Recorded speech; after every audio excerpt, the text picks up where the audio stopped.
We have two amazing manufacturers and two amazing pianos today, the Yamaha C6X, the Kawai GX-6. We're comparing them, we're playing them, and we're going to talk about which one is better.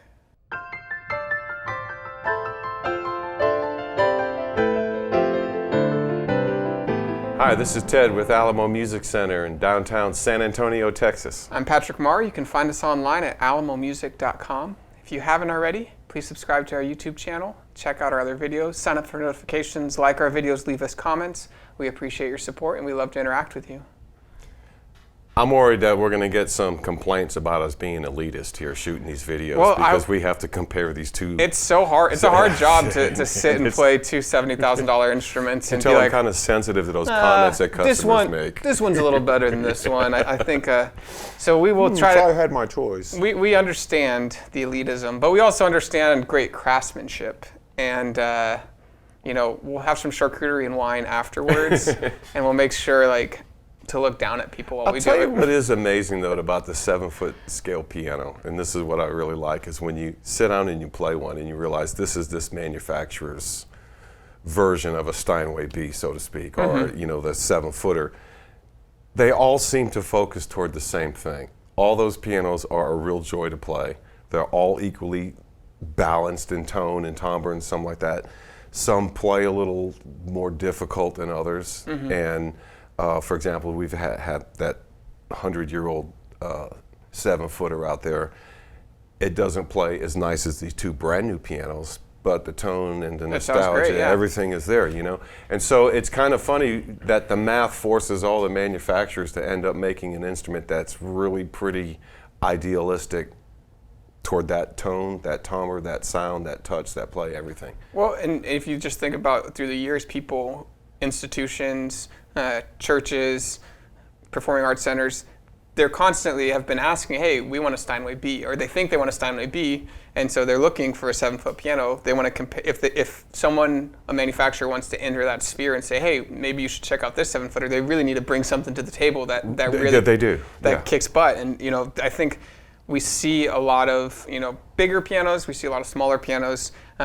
These are shining spots in Kawai and Yamaha's product line that you don't see a lot, and at least in the retail environment. The 7-footer is not their top sellers, either in Yamaha or in Kawai. I think they do more of the GX-7 and the C7X. Those are 7.5 feet, and so if you can't beat them, make a bigger one. And so that's sometimes what I think the idea was. This is our biggest one we offer. We have the 7'6", but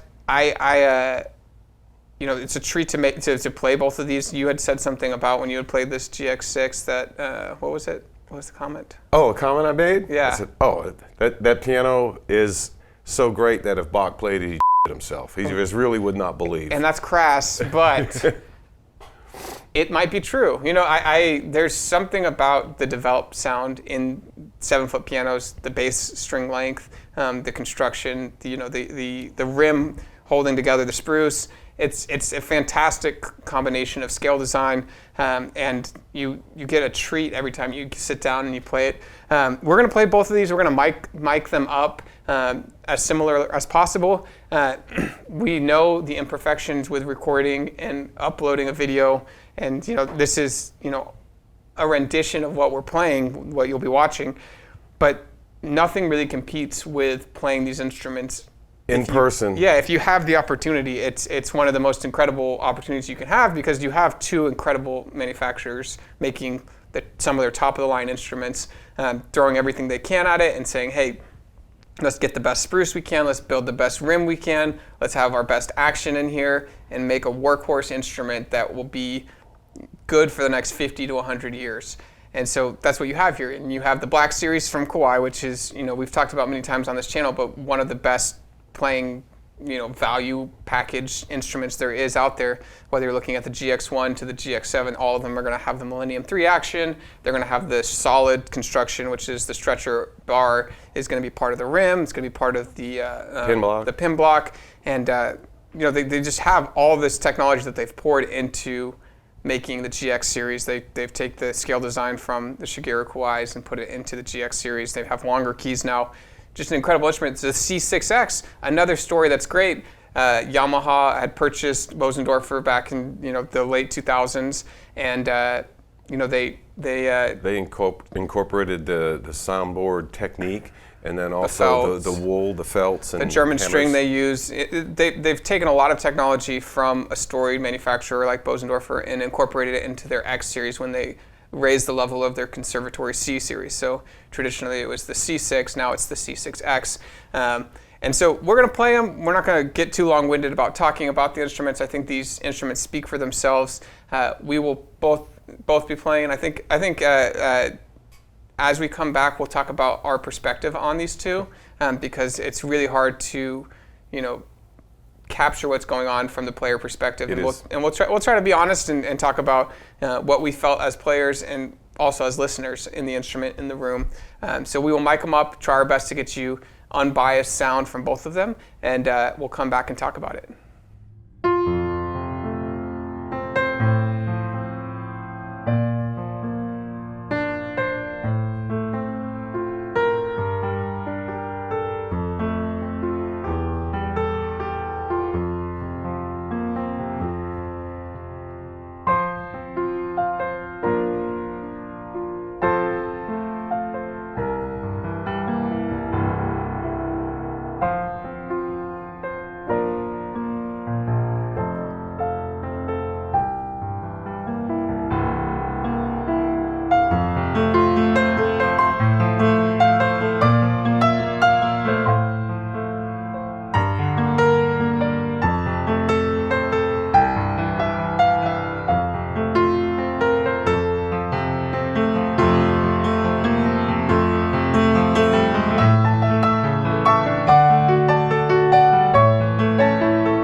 Well, Patrick, one thing that I noticed about playing both of these pianos is I listen to you play them, then you try to listen to yourself, which is kind of a two-sided coin there. You can't really do that 100% paying attention, but it just reminded me that when customers come into the store and they play, and we try to give them the same experience that we're doing. Hey, look, you're looking for 7-footer, play this one, and then go play this one, and then there's one in the back that you have to go play. And they're all the same designed, engineered piano made by different manufacturers, same manufacturers, different models, different tags. But what is really fascinating is when players come in, you find out that individually some things that I think are just phenomenal.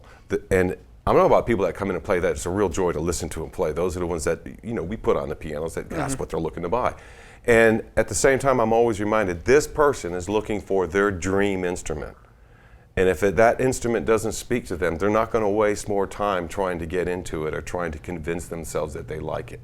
And there have been times where people come in to play 7 to 9 foot pianos, and we'll have a great selection. They'll come in and they'll play, and they'll sit down and play something maybe on a 6.5 footer. And they'll play for 5 or 10 minutes, and then you take them to something you think they're going to really love, and they go, I don't even like it. And it's like, man, that's a $90,000 piano. You didn't even give it the time of day. There's something in that that just makes them think, I don't even want it. This isn't the right one. It doesn't matter who made it, doesn't matter what scale design, what size it is. So that's the other side of listening that you have to realize is that just because I hear it and I like it doesn't mean that the guy playing it does. Yeah, and so there's two listeners. There's the player, and if it's for the player, if you're looking for an instrument for yourself, it's not only about what it actually sounds like. It's like, how does it sound to you while you're playing? How does it feel? And how does it feel? How do you define feel? Well, when you're playing piano, is it emotional? Is it physical? Is it auditory? Is it in your head? It's so many things. Well, it can be expression too, and it's like, and it's hard to do. For my liking, I loved the C6. That was my favorite piano for the longest time, and it still is. The reason why I think I liked them so much is we never really had them in here that much because it's not a major league seller like the C7 was, the iconic piano. Got a studio, got to get that in there.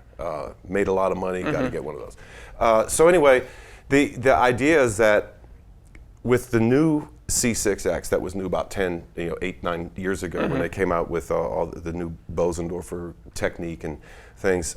I like that piano a lot. And the C6, that when it came in, I thought, now I remember why I love this piano. And then 2 days later, the GX-6 showed up. And I went back there and I thought, that's not even in the same ballpark.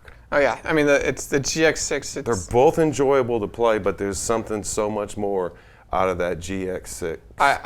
And it's, it's one of those things that's hard to, I don't know if it's going to record better, but the frequency of the bass, that from what we experienced, was, I think, a little bit more present, a little bit more full in that lower register. And you were able, I think, I probably attribute it to the Millennium 3 action. You were able to do more expression-wise, whether you're going from soft to loud, from whatever volume. Wider range of sensitivity. Yeah. So there's a and so nothing against the C6X. I mean, that's an incredible instrument, worthy of the price tag, worthy of being a fantastic stage instrument. And like you said, when it was the only one in here.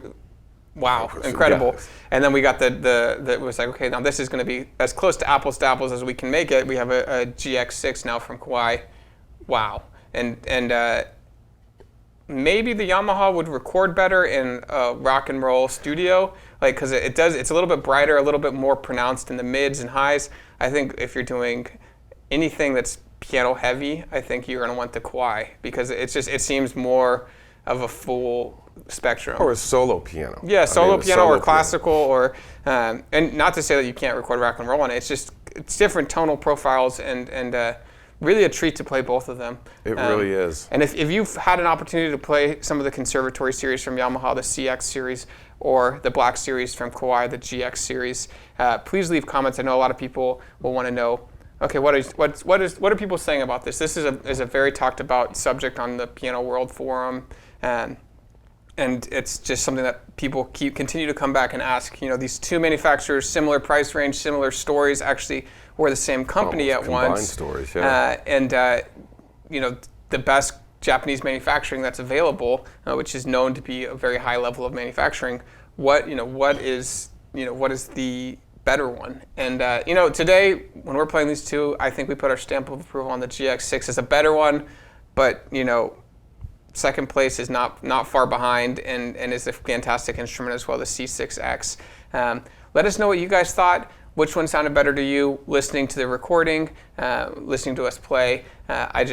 Very, very fun, very fantastic to play. Make sure you guys are subscribed to see more content. We will be comparing other models together and making sure that we bring you guys honest comparisons. That's what we always try to do. If you want to play a GX series or a C series, come check out one of our stores. We have Alamo Music here in San Antonio and Austin. We do have Kansas City and St. Louis have Kawai piano galleries. And up in Michigan, we have Michigan Pianos, which is in a suburb of Detroit, and Traverse City up in the Northern Peninsula. So thank you guys for watching. Make sure you're subscribed, and we'll bring you guys some more great content.